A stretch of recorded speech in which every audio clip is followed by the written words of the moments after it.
talk to you about tonight might be something that you think, why is this important to me? I don't think that this is important to me. But if you are a Christian, if you are American, if you care about freedom, if you care about unjust violence and global crises, then this matters to you. If you're a Christian, you care about whenever brothers and sisters in the faith are harmed. If you are American, you experience tons of religious freedom and no fear for whatever you choose to practice. If you care about freedom, you care about this topic. If you care about unjust violence, you care about this topic. And if you care about global crises, you definitely care about this topic.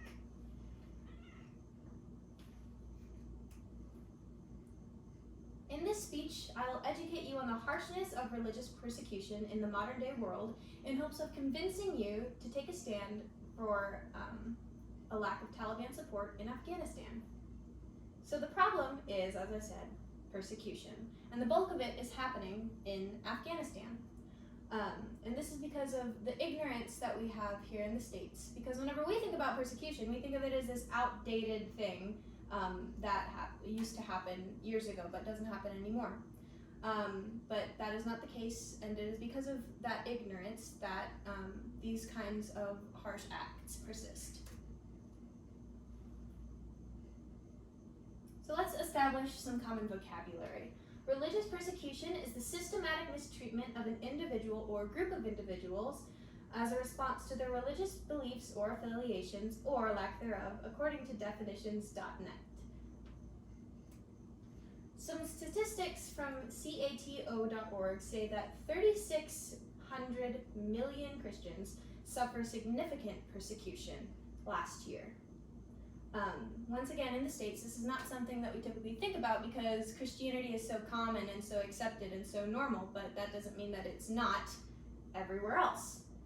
Just last year, 5,600 Christians were murdered, 6,000 and more were imprisoned, 4,000 plus kidnapped, and to top it all off, not just the dignity of these people and the families of these people were destroyed, but also the buildings themselves. 5,000 churches and more burned, torn to pieces, dishonored, destroyed. And so where is the bulk of all of this inhumanity happening? It is in Afghanistan, according to the global site OpenDoorsUK.org. OpenDoorsUK.org hosts a donation site as well as a prayer chain to support these people. The Pew Research Center, which is a revered source, also calls Christianity the most persecuted global religion, which once again is something that we are so not used to here in the States. And the cause of all of this is overpowering Taliban control. So the root of the problem of all of this violence and inhumanity is a lack of religious tolerance from the Taliban, which has complete power over Afghanistan. The negative social impact of this is fear, which leads to hiding. And whenever you can't hide anymore, you need to flee the country. And that fleeing, if you're caught, leads to imprisonment, torture, and death very often. And so I have a quote from OpenDoorsUK.org to really sum up what the current situation is really like.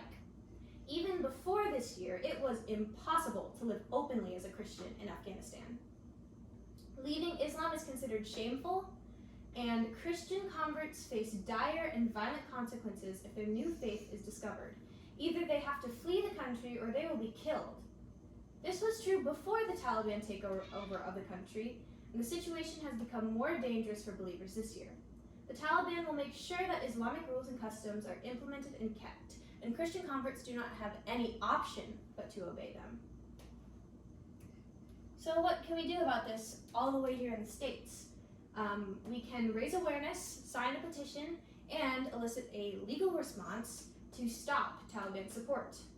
So raising awareness happens in presentations like this that just make people aware that this is something that is happening.